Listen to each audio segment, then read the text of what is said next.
Ang nakaraan na mula sa Season 1 Part 8 ng Hari ng Karahasan. Halatang-halata naman ang resulta ng sagupaan ni Rokon at ng mga manlalaro na miyembro ng kampo ng Black Dragon. At kinalaban ni Rokon ang corrupt na halimaw na level 181 na alagang dinosaur ni Yaros na si Tiller. Mga boss, gusto ko lang kayong pasalamatan sa panunood ng mga video ko kaya i-click nyo na ang subscribe at like button, at i-share nyo na rin ang video sa mga kakilala nyo. Kabanata 72. Dumiretso na nga si Rokon sa madilim na kagubatan na tinatawag na Ashen Forest. Kahit na level 110 lang na lugar ng pangangaso ang kinatatayuan niya ay alam niyang may malaking sikreto na nakatago rito. Mabilis niyang inilabas ang kanyang pangkamay na axe at isa-isang tinamaan ang mga punong na nasa harapan niya.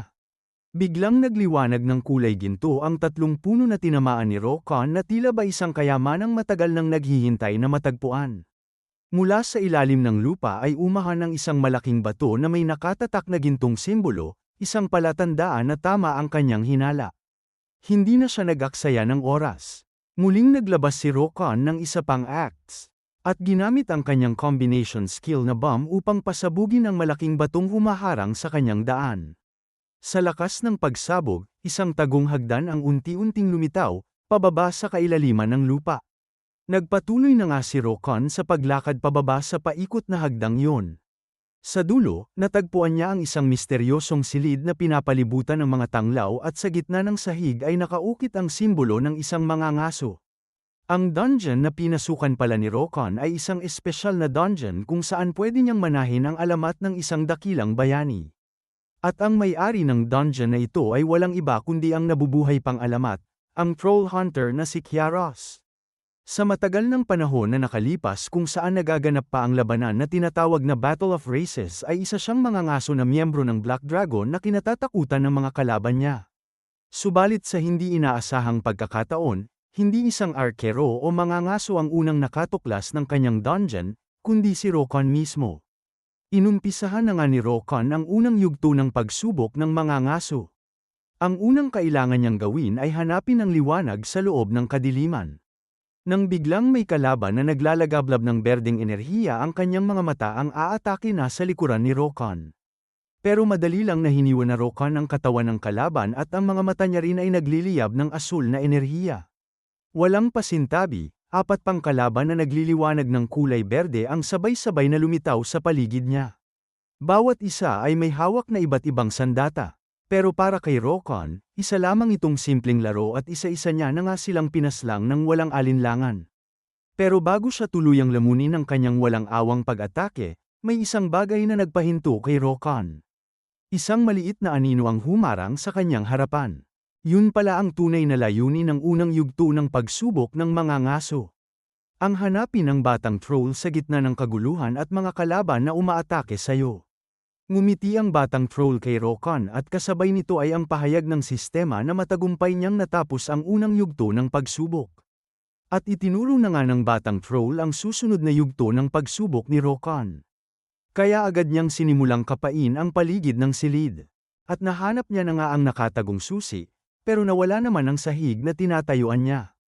At nahulog na nga si Rokon at nakagawa na naman siya ng mukha na pati ako mismo ay hindi ko mailarawan ang kamangha-mangha niyang mukha. Naabot na nga ni Rokon ang sahig na ulo niya pa ang unang tumama, pero ang puwet pa raw niya ang mas masakit sa kanya. Agad na ngang nag-umpisa ang pangalawang yugto ng pagsubok ni Rokon. At ang tanging utos lang sa kanya ay ang manira. Mula sa lupa na kinatatayuan ni Rokon ay umahon ang isang dambuhalang golem na yari sa bato na level 130 na tinatawag na Kyaros Rock Golem. Tumalon agad si Rokon para iwasan ang malalakas na pagbugso ng mga kamay ng halimaw. Pagkadapo ni Rokon sa lupa ay mabilis niyang inilabas ang kanyang battle axe. At ang punterya niya ay ang core na nasa katawan ng dambuhalang batong golem. Mabilis na ginamit ni Rokon ang kanyang skill na rift attack para sumugod. Pero may malaking atake rin ng batong golem kung saan iniharap niya ang malaki niyang kamay sa maliit na katawan ni Rokon. Sa isang iglap ay ginamit ni Rokon ang skill niyang Cry of Insanity. At buong lakas niyang inatake ang kamay ng batong golem na nakagawa pa ng kulay pula na mga kislap. Hindi pa tapos si Rokon. Nagliliyab ang kanyang mata at ang kanyang axe na tumama ulit sa kalaban. Pero sa sobrang tigas, ay napaatras lamang si Rokon. Biglang nagliwanag ng kulay pula ang mga mata at bunganga ng dambuhalang batong golem na mistulang naghahanda ng nakamamatay na atake kay Rokon. Pero tinatago niya lang pala ang totoo niyang core sa loob ng ulo niya. Kaya mabilis na ginamit ni Rokon ang combination skill niyang bomb at itinapon sa dambuhalang batong golem.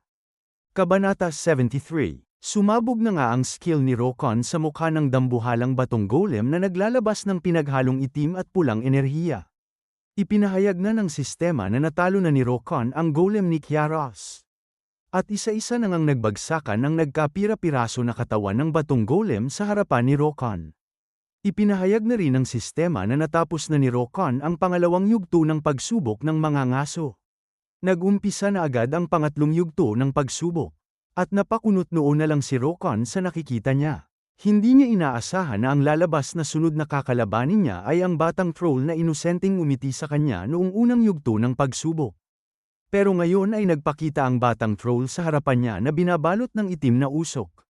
Walang problema para kay Rokon kung sino ang kaharap niya kaya inihanda niya na ang sarili niya. Pero may napansin siyang mali. Huminto ang batang troll at mas lalo pang kumapal ang itim na usok na lumalabas sa katawan niya. Kaya mabilis na sumugod si Rokon na hawak ang kanyang axe na nagliliwanag ng pulang enerhiya. Pero mabilis na dinepensahan ng itim na usok ang atake ni Rokon. Umatake pabalik ang itim na usok kung saan si Rokon naman ang dumapensa sa sarili niya, at siya na tuloy ang napaatras. Hindi na malaya ni Rokon na tuluyan ang binalot ng itim na usok ang batang troll. Sa pabilog na itim na usok ay may lumabas na berdeng kamay na matutulis ang mga kuko. Ito na pala ang huling yugto. Ang itim na bola ay naging itim na buwan, at ang batang troll ay naging si Kyaros noong kabataan niya. Ang layunin na ngayon ni Rokon ay talunin ang kaharap niyang troll na nakangiti sa kanya. Walang pake si Rokon sa bagong anyo ng kalaban niya kaya agad niya itong sinugod. Itinaas naman ng batang Kyaros ang kanang kamay niya na mistulang may tinawag na kaibigan niya. Kaya lumabas ang level 145 na Frost Main Wolf leader na si Kantos. Inutusan na agad ng batang Kyaros ang alaga niyang lobo na atakihin si Rokon. At wala nang nagawa si Rokon kundi gamitin ang axe niya bilang pangdepensa. Naglabas na ulit ng pulang enerhiya si Rokon at walang hirap na itinaas ang axe niya na nakakagat pa rin ang lobo. At tumalon siyang naaasar na nagkukulay pula ang mga mata niya na sinugod ang batang Kyaros. Sa atake ni Rokon ay nasira ang sahig at nagtalsikan ang mga bato samantalang nahiwa ang katawan ng lobo at napaatras na lang ang batang Kyaros. Sa sobrang galit ng batang mga ngaso ay inilabas niya na ang kanyang mga palaso. At ginamit niya na ang skill niyang Arrow of Judgment na nakagawa ng malakas na berdeng liwanag na nagpakita rin na hindi lang pala dadalawa ang mga mata ni Kyaros. Maraming palaso ang hindi na mabilang at nagsiliparan sa paligid. Sa sobrang bilis ng mga palaso ay mga berdeng liwanag na lang ang naaaninag. Hindi makapaniwana si Rokon sa nakikita niya kahit lubos na nakabukas na ang mga mata niya. Pero madali niya lang na naiiwasan ang mga palaso na tumama at naninira sa paligid. Ito naman na ang tsansa niya para umatake gamit ang axe niyang naglalagablab ng pulang enerhiya. Pero madali lang itong iniwasan ng batang Kyaros na ikinaasar agad ni Rokon. Hindi na nag-atubiling sumugod si Rokon sa kalaban niya na binabalutan na ulit ng itim na usok. Pero itinaas lang ng troll ang kanang kamay niya na nagliliwanag ng berde na may umaapaw na itim na enerhiya. At ginamit ang skill niyang Ropes of Bandage kung saan naglabas siya ng maraming itim na enerhiya bilang atake laban kay Rokon. Hindi na nadepensahan o naiwasan ni Rokon ang atake kaya walang hirap na nataman ang kaliwang braso niya. Na sobrang ikinatuwa naman ng batang Kyaros habang nakadilat lahat ang mga nakakapangilabot niyang mata at nakalabas ang naglalaway niyang dila. Pero bigla na lang siyang napahinto sa kakaiba niyang tawa. Sapagkat plano na pala ni Rokon nung una pa na magpatama sa atake ng batang troll kahit na alam niyang masusugatan siya. Mabilis na napalitan ang tuwa ng troll sa takot sa nakikita niyang mukha ni Rokon. Pero agad siyang nilapit ni Rokon sa sarili niya gamit ang itim na enerhiya na nakakabit sa kaliwang braso niya. Habang papalapit na ang batang troll na nakahawak na lang sa pana niya ay naghihintay naman na ang axe ni Rokon para lubos na umatake. Mas nakakapangilabot na naman ang ngiti ni Rokon na nagliliyab ng pulang enerhiya ang mga mata niya at binantaan ang batang troll na ngayon, mamatay ka na. At tuluyan nang hinati ni Rokan ang katawan ng batang Kiaros gamit ang kanyang malaking axe na naglalagablab ng pulang enerhiya at ng kanyang mga mata na nagkukulay pula. Ipinahayag na nga ng sistema na natapos na ni Rokan ang patunay na pagsubok ni Kiaros kaya nakapagpahinga na siya. May lumabas naman na kagamitan kung saan nagantimpalahan pa si Rokan ng puso ng mahigit level 170 na halimaw. Dahil sa gantimpalang ito ay may kakaibang ideya na naman na naisip si Rokan. Kabanata 74. Inilabas na nga ni Rokan ang puso ng tinalo niyang dinosaur na si Tiller. At inilagay na ang malaking puso sa kagamitan na gantimpala sa kanya na kuminang ng pulang liwanag. Dahil sa kakaibang ginawa ni Rokan ay nakuha niya ang growth-rated na titulong Soul Piercing Power. Ang mga epekto ng titulong ito ay pagtaas ng 10% sa tsansa ng kritikal na atake, pagtaas ng 50% sa lakas ng kritikal na atake, at pagkuha ng corrupt na kapangyarihan para lumaki. Nakangiti na inaktiba ni Rokan ang Soul Piercing Power kung saan makikita na nagkaroon ng marka ang braso niya at sinabi niya rin na maghintay ka lang, Odin. Bumalik na si Rokan sa garrison ng Crossroad. At laking gulat ni Malkin nang malaman niya na nakatalo na agad si Rokan ng corrupt na halimaw. Kakaiba na naman ang mukha ni Rokan na ipinagmamalaki ang natapos niya. Kaya inabisuhan na ni Malkin si Rokan na makinig ng mabuti sapagkat nalaman nilang may nakatagong organisasyon na palihim na gumagawa ng mga corrupt na halimaw.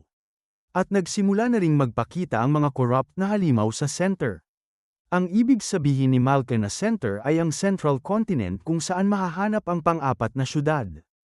Kaya inutusan na ni Malkin si Rokan na aktibong makilahok sa pagkalap ng kahit na anong impormasyon na tungkol sa mga corrupt na halimaw. At ibinigay niya na rin kay Rokan ang palatandaan ng suporta niya. Ito pala ang kasulatan na exclusive mission right. Ang gamit nito ay pwede nang makakuha si Rokan ng quests na tungkol sa mga corrupt na halimaw kahit na hindi pa niya sila natatagpuan. Kaya nagpaalam na si Rokan kay Malkin at sinisigurado niyang babalik siya ng may magandang balita. Ngayon ay napagdesisyonan na ni Rokan na pumunta sa lugar na yun. Sa asosasyon ng nagkakaisang sangkatauhan na nasa Crossroad, binuksan na ni Rokan ang pintuan ng asosasyon. Pero ang bumungad sa kanya kaya niya nagawa ang kakaibang mukhang yan. Ay dahil sa mistulang multo ang nakatira sa mismong asosasyon ng sangkatauhan. Ang sumalubong pa kay Rokan ay isang kasuspe-suspetsang matanda na nakatago pa ang level niya at ang pangalan niya ay Harvan. Pero may napansin si Rokan. Ang simbolo na nasa dibdib ng matanda ay nangangahulugang miyembro siya ng Council. Ang Council ay organisasyon na galing sa Central Continent kung saan ang layunin nila ay para paunlarin ang sangkatauhan. Kaya magalang na nagpakilala si Rokan bilang isang level 151 na berserker. Sinabi niyang naparoon siya sa lugar na iyon para magbigay ng tulong sa pagpapaunlad ng sangkatauhan. Hinimas-himas na ng matanda ang balbas niya para isipin ang ipapagawa niya kay Rokan. At malapitang pinapakita ang nag-iisa niyang ngipin at ang naglalaway niyang labi na may naisip na siyang ipapagawa. Ang quest na binigay niya kay Rokan ay ang Iron Armor Turtle Hunt kung saan kailangan dalhin ni Rokan sa kanya ang 10 bangkay ng Iron Armor Turtle at gagantimpalahan niya si Rokan ng 10 pilak. Kakaibang mukha na sinisigurado kung hindi pagmamay-ari ni Rokan ang kumikinang na tinanggap ang quest na ibinigay sa kanya. Alam ni Rokan na inutos lang yun ng matanda dahil gusto niya lang kainin ang dadalhin ni Rokan. Pero pumayag siya ng walang angal at nagpaalam na sa matandang may hawak ng tinidor. Ang totoong layunin pala ni Rokan kaya siya nagpautos sa matanda ay dahil sa may posibilidad na makuha niya ang isa sa mga pangunahing quests ng laro na ang Races Quest.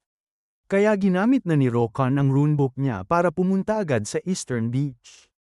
Maraming ibon ang lumilipad kung saan may bulkan na pinapalibutan ng masukal na kagubatan. Kung titignan ng mabuti ay makikita si Rokan na natutuwa na naman mag-isa na nangangaso ng Iron Armor Turtle. Sa kabuuan ay nakakolekta na nga si Rokan ng 20 bangkay ng Iron Armor Turtle, imbes na 10 lang. At nag-umpisa na rin siyang maghukay sa buhangin na mistulang may kayamanan na hinahanap. Nakakaduda na naman ang mukha niya sa nahanap niya. Ang kumikinang na hinukay niya para lang matagpuan ay ang itlog ng mga Iron Armor Turtles. Nakangiti niyang pinagmamasdan ng isang itlog kung saan handa na raw siya. Nagsunog na nga si Rokan ng mga kahoy, inihanda niya na ang karne ng Iron Armor Turtle. At inumpisahan niya na itong lutuin at amuyin. At dahil nga sa usok ng nilulutong karne ni Rokon ay may naakit siyang isang nilalang. May tumapik na nga sa balikat ni Rokon. At tinanong ng malaking ibon na namumula ang mata kung sino ang nagpahintulot kay Rokon na pumasok sa teritoryo niya. Kabanata 75, sa isang langhap lang ng ibon sa niluluto ni Rokon, ay nag-iba na agad ang pakikitungo nito at pinuri niya pa ang kakaibang mukha ni Rokon na magaling magluto ng karne ng Iron Armor Turtle. Ang ibon na ito na naglabas na ng naglalaway niyang dila ay tinatawag na Chozo o Taman. Nakakapangilabot na hindi na naman maintindihan ng mukha ni Rokon na pinupuri niya rin ang sarili niya kung gaano niya kadali na naakit ang naglalaway ng ibon. Gustong kausapin ng inosenteng ibon si Rokon pero hindi na nga siya kinakausap. Tumatanggi pa si Rokon na tumingin sa kanya. Hindi tuloy mapigilan ng ibon na magulat sa ginagawa ni Rokon. Nagmamakaawa na ang ibon na kausapin siya ni Rokon sapagkat alam niyang may gustong sabihin si Rokon sa kanya kaya siya andoon, pero patuloy lang si Rokon na abala na mangulangot at baliwalain ang papansin na ibon sa likuran niya. At nakaisip nga ng ideya ang ibon sa gagawin niyang kapalit sa niluluto ni Rokon na karne. Samantalang patuloy lang itong isa na magpapalit-palit ng nakakakilabot na mukha habang niluluto niya ang pagkain niya. Hanggang sa may iminungkahi na nga ang ibon para kapalit ng karne ni Rokon. At ngumiti na nga si Rokon na abot hanggang tenga. Tiket para lumipad bigkas ni Rokon. Inabot ni Rokon ang kamay niya habang nakangiti siya na sigurado akong mas nakakatakot pa sa kahit na sinong kalaban niya ang mukha niya ngayon habang hinihiling sa ibon na bigyan siya ng tiket para lumipad. Dagdag pa ni Rokon na may muntikan na siyang makalimutan na sangkap.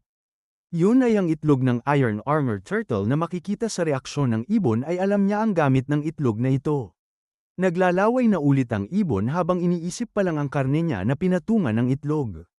Pinakita agad ni Rokon ang lagayan na punong-puno ng itlog ng Iron Armor Turtle. Kaya napilitan na ang ibon na pumayag sa panukala ni Rokon. At nagbigay na siya ng isa sa mga balahibo niya. Dinampot na ng ibon ang karne at mga itlog niya, na nagrereklamo pa rin habang lumilipad na paalis. Sinabihan niya si Rokon na huwag na siyang babalik pero tuwang-tuwa na kakaibang mukha na nagpaalam lang si Rokon sa kanya. Nakangiting makikita na matulis ang mga ngipin ni Rokon na pinagmamasdan ang tiket niya papuntang Sky Island. Kaya pagkatapos ay bumalik na si Rokon sa asosasyon ng sangkatauhan. Hindi makapaniwala ang matanda sa nakikita niya kahit na umaapaw na ang kumikinang na laway niya. At ibinigay niya na ang sunod na quest ni Rokon. Ang Cosmos Flower Foraging kung saan kailangan ni Rokon na kumulekta ng 5 Cosmos Flowers at ang magiging gantimpala niya ay 5 ginto at normal na kasanayan. Hindi mapigilan ni Rokon na magulat habang binabasa ang quest na ibinigay sa kanya. Sapagkat nakakasigurado siya na yun na ang simula ng race quest. Ito na ang paliwanag ng race quest. Ang bawat race o species ay may sariling quest at layunin. Ang layunin ng mga half-elves ay para buhayin muli ang World Tree. Ang layunin ng mga dwarves ay para buhayin muli ang pinakamalakas na sandata. Ang layunin ng mga gnomes ay para ipatayo muli ang sinaunang syudad. Ang mga mabababang quest na tulad ng kakabigay lang kay Rokon ay kinakailangan pa rin na hakbang para maabot nila ang kanilang huling layunin. Ang layunin naman ng sangkatauhan ay naiiba kumpara sa iba, sapagkat kailangan nilang buhayin muli ang emperador at ang krusada. Dahil ang layunin ng sangkatauhan ay muling ipakita ang karangalan ng nakaraan sa pagbuhay muli ng emperador at ng kanyang hukbo na nagmula sa pinakamakapangyarihang panahon. Kaya nagpatuloy na si Rokon na gawin ang quest na ibinigay sa kanya. Habang binabasa ulit ang quest niya ay napakunot-noo na lang si Rokon. Dahil ang Land of Resurrection na kailangan niyang puntahan ay masyadong malayo sa crossroad at hindi pa ito na ipapakita sa kahit na anong mapa. At sa lugar na yun ay kailangan niyang pumunta sa taniman ng mga half-elves kung saan nagtatanim sila ng mga sagradong halamang gamot. At bigla na lang naalala ni Rokon ang babae na may kailangan pang ibigay sa kanya. Ang leader ng mga half-elf na si Terrell. Habang iniisip pa lang ni Rokon ang ipapagawa niya kay Terrell ay nanginginig na sa malayo ang babaeng half-elf na para bang nararamdaman niya nang may masamang mangyayari sa kanya. Nakangiting inihanda na ni Rokon ang mga kamay niya. At sinimulan niya ng tumakbo papunta sa sunod niyang destinasyon na sa asosasyon ng mga half-elves. Madali lang kaya na makakapunta si Rokon sa Land of Resurrection? Sasabihin kaya ni Terrell ng ganun kadali lang ang lugar na gustong puntahan ni Rokon? Abangan sa mga susunod na araw o bukas para malaman mo ang mga sagot sa mga katanungan na ito. I-click mo na ang subscribe at like button pati na rin ang notification bell para lagi kang updated sa kwento ng Hari ng Karahasan.